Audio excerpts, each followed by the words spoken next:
Hi అండి, అందరికీ నమస్తే. Welcome back to our channel Dishita talks. ఈరోజు మన వీడియోలో క్యాప్సికమ్ కర్రీ రెగ్యులర్గా చేసుకునేలా కాకుండా ఇలా ట్రై చేయండి. క్యాప్సికమ్ అంటే ఇష్టం లేని వాళ్ళు కూడాను చాలా ఇష్టంగా తింటారు. పిల్లలకి లంచ్ బాక్స్లోనైనా ఆఫీస్కి బాక్స్లోనైనా చాలా సింపుల్గా అయిపోతుందండి. దీనికోసం ఫస్ట్ ప్యాన్లో ఆయిల్ వేసేసుకొని ఆలుగడ్డలను అయితే పైన ఉన్న పొట్టు తీసేసుకొని కొంచెం పెద్ద పీసెస్గా కట్ చేసేసుకుందాము. వీటిని అయితే లో ఫ్లేమ్లో ఇలా కలర్ చేంజ్ అయ్యేంత వరకు వేయించుకుందామండి. నెక్స్ట్ ఇదే ఆయిల్లో ఒక పెద్ద ఉల్లిపాయని ఇలా పెద్ద పెద్ద పీసెస్గా కట్ చేసేసుకొని ఇలా ఫ్రై చేసుకుందాము అండి. మరి ఎక్కువగా వద్దు, జస్ట్ కలర్ చేంజ్ అయిన తర్వాత వేరొక ప్లేట్లోకి ట్రాన్స్ఫర్ చేసేసేసుకోండి. ఇదే ఆయిల్లో మనము క్యాప్సికమ్ కూడాను ఫ్రై చేసేసుకుందాము. నేను ఇక్కడ ఒక పావు కేజీ క్యాప్సికమ్ వరకు తీసుకొని వీటిని క్లీన్ చేసేసుకొని ఇలా పెద్ద పెద్ద ముక్కలుగా కట్ చేసుకున్నానండి. క్యాప్సికమ్ అయినా ఉల్లిపాయ అయినా ఆలుగడ్డ అయినా సరే మరీ ఎక్కువగా ఆయిల్లో ఫ్రై చేయకండి. జస్ట్ ఇవి మెత్తపడి కలర్ చేంజ్ అయితే సరిపోతుంది. ఇప్పుడు క్యాప్సికమ్ కూడాను తీసేసుకుంటున్నాను. ఇప్పుడు మీకు ఈ ఆయిల్ సరిపోతుంది అంటే లేదు ఓకే, లేకపోతే మరొక గరిట యాడ్ చేసేసుకోండి. దీంట్లో స్పైసెస్ వేసుకుందాము.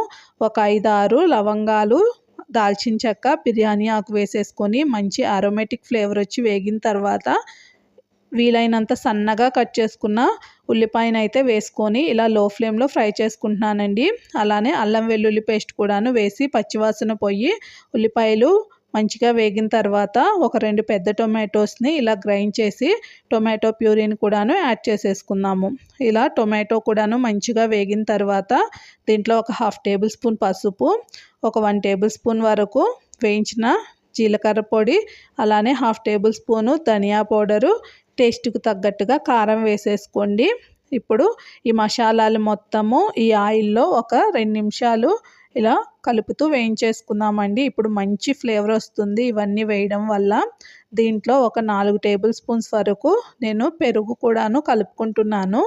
పెరుగు వేసేటప్పుడు స్టవ్ను అయితే లో ఫ్లేమ్లో పెట్టండి, లేదా స్టవ్ తీసి మాత్రమే వేయండి.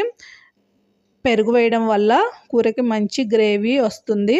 ఇప్పుడు దీంట్లో మనం ఆల్రెడీ వేయించుకున్న ఆనియన్, క్యాప్సికమ్ వేసేసుకొని ఇలా ఈ మసాలాలు మొత్తము వీటన్నిటికీ పట్టేలాగా ఒక 2 నిమిషాలు కలుపుతూ ఆయిల్లో ఫ్రై చేసుకుందాము. ఇప్పుడు టేస్ట్కి తగ్గట్టుగా సాల్ట్ కూడాను వేసేసుకుంటున్నానండి. ఇప్పుడు ఈ సాల్ట్ కూడాను చక్కగా వెజిటేబుల్స్కి అన్నిటికీ పడుతుంది. ఇలా ఒక 2 నిమిషాలు వదిలేద్దాము. చక్కగా ఇవన్నీ కూడాను మరొకసారి వేగి మంచి ఫ్లేవర్తో బాగుంటుందండి కర్రీ. ఇప్పుడు దీంట్లో నేను మరీ ఇది ఫ్రై లాగా ఉంది, గ్రేవీ అంతగా లేదు కదా, కొంచెం వాటర్ వేసేసుకుంటున్నానండి. కొన్ని వాటర్ వేసేసుకొని ఇలా కలిపేసుకొని ఒక 4 పచ్చిమిర్చి చీలికలు కూడాను వేశాను. దీంట్లో మెయిన్గా కసూరి మేతిని అయితే మర్చిపోకుండా వేయండి. కసూరి మేతి వేసిన కర్రీ ఒక మంచి టేస్ట్ ఉంటుంది, వేయనిది ఒకలా ఉంటుంది. మీరే ఒకసారి ట్రై చేసి చూడండి. ఇప్పుడు వేసి ఒక 2 నిమిషాలు ఇలా వదిలేసిన తర్వాత స్టవ్ తీసే ముందు కట్ చేసిన కొత్తిమీర కూడాను వేసేసి కలిపేద్దాము. దీనిని ఇప్పుడు సర్వ్ అవుట్ చేసేసుకుందామండి. ఈ కర్రీని చక్కగా వేడివేడి అన్నంలో వేసుకొని తింటే మనం క్యాప్సికమ్ కర్రీ నార్మల్గా తిన్నదానికి దీనికి చాలా వేరియేషన్ ఉంటుంది. అలానే లంచ్ బాక్సుల్లో కూడాను చేయడం చాలా సింపుల్. రైసు, చపాతీ, రోటీ దేంట్లోకైనా బాగుంటుంది. ట్రై చేసి ఎలా వచ్చిందో కామెంట్ చేయండి.